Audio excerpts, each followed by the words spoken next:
Hi, my name is Gabby, and today I want to show y'all one of the many jobs on my family's chicken farm, which is pest control. The first part of this vid covers why pest control, why are we doing this, and the second is just me shooting with commentary. If you just want to see the shooting, see the description to skip to that part. Now, pest control can vary widely depending on the type of farm and the typical pest that lives there. Well, in a chicken house, the main pests are mice and rats. Rodents can carry diseases that can affect chickens, but generally, rodents will damage a chicken house significantly by putting holes in the roof and in the walls. Chicken houses are giant tunnels. That is how chickens are kept from overheating and dying during the summer. 8 giant fans at the back of the chicken house suck air from the front through a special air cooling unit. Recently, my dad and I made one of these air cooling units for the front of the chicken house, and I made a video on it, and that link is in the description. But anyways, if there are holes all throughout the house, then the air being sucked in is not cooled down and the temperature will go up. Rodents will not only make holes in the roof and in the wall, but they will chew wires and damage other sensitive equipment, possibly damaging the equipment, breaking the equipment permanently, or setting the chicken house on fire. So to control the rodent population, there are 2 big tools we mostly use. The main tool is poison, and that is spread all throughout the house. This poison comes in the form of pellets or giant pills and is very effective. This baby roof rat on the screen has eaten some of this poison and is suffering from internal bleeding. Most rat poisons work by preventing the body from being able to clot blood. And so once the rodent is not able to stop itself from bleeding, they will bleed to death. The body, human or rodent or mammal or whatever, is constantly being damaged and bleeding, especially internally. This happens all over the body, but generally it occurs around the joints and of course the skin.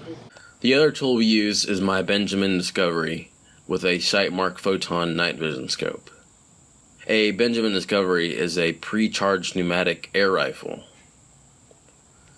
But generally, mice are the big consumers of the poison, while the rats are smart enough to not eat it. Generally. So to keep the rat population in check, I go in the middle of the night to hunt them. The length of these hunts varies from 2 to 4 hours, where I check various locations and set up temporarily just to wait for them to come out.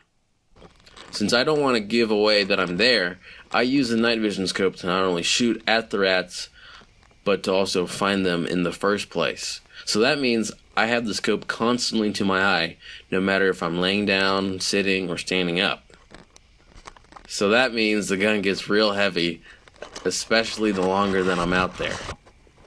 Now, I've made 2 stocks for this gun because hunting for long periods with the original disco stock and a 5-pound night vision scope is not easy, especially since the night vision scope has to be manually refocused depending on the distance. So that means I have at least one hand on the focus knob while the other hand is actually holding the gun. I've now designed the gun to be compact while still being light. The MONOPOD, of course, makes it easier to shoot, but the MONOPOD's main job is to help me sight in my gun, because I'm constantly changing scopes between my night vision scope and my day scope. The suppressor at the front is to make the gun quieter and less likely to spook the rats or the chickens. Now, here's some hunting footage from the summer of 2016.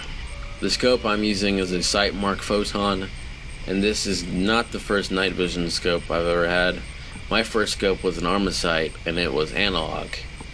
This Photon that I'm using is a digital night vision scope. But the Armasight that I used, it was big and heavy and not very easy to use. But once I discovered the Photon, the digital scope that I use now, I switched to it, and it has proven to be a way better system. and it costs the exact same as the Armacite that I bought.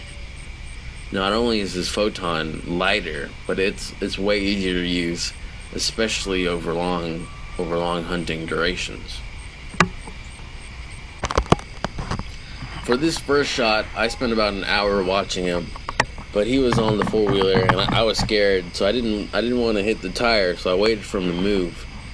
But he never really moved, and so eventually I lost patience, and so I took the shot.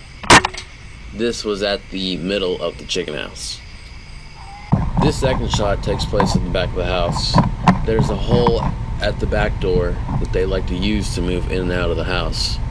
So while I was mostly watching that hole, I looked to the left and saw that this rat was perched on the slats. So after I tagged him, I picked him up, and I noticed that this rat was very sick. It was covered in scars and in scabs, and it was not a healthy rat at all. For the third shot, I spent about an hour and a half watching the middle of the chicken house. I didn't see anything though, until I saw this guy running around the tractor. He would not stop moving, and I was very impatient. So when I took this shot, it was less than 30 seconds after I had seen him. The round went through the back of his head, out his left eye, and he fell right on top of the tractor's battery. At the beginning of one night of hunting, I saw a coyote in the main pen, and at first I thought it was a goat, so I didn't fire on it. But eventually I got close enough and recognized it, but by the time I got close enough, as you can see, it ran away. So I followed it into the pasture. After I had lost it, I simply turned around and looked at the middle of the chicken house. And so now, instead of being parallel to the chicken house, I was now perpendicular. And I began to see a bunch of rats.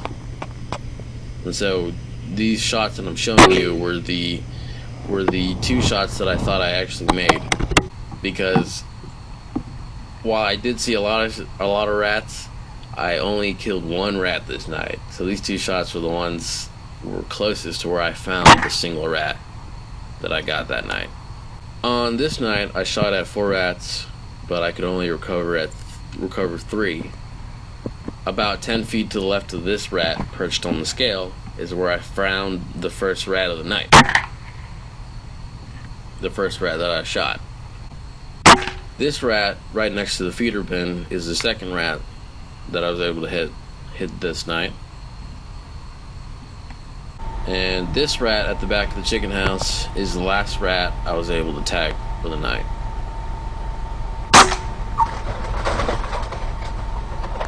Rat hunting is difficult. Now, I've never hunted for any other animal, but I can say from experience that rat hunting is not easy. They are pretty intelligent, and they are extremely silent, and they do have pretty good night vision themselves. A lot of the time, however, you can walk up and surprise a less intelligent roof rat. But for those more elusive, more clever roof rats, you're going to have to wait a long time and know where they typically hang out. Here is my other 2 rat hunting tools, and for the most part, I use these 2 more than I use my discovery and night vision. Night vision hunts take a lot of time and a lot of pre-planning, but most of the time I catch a rat off guard in the middle of the day, and so I use these 2 tools the most, more so than my discovery. Anyways, I hope you learned a little more about rat hunting on a chicken farm, and thanks for watching.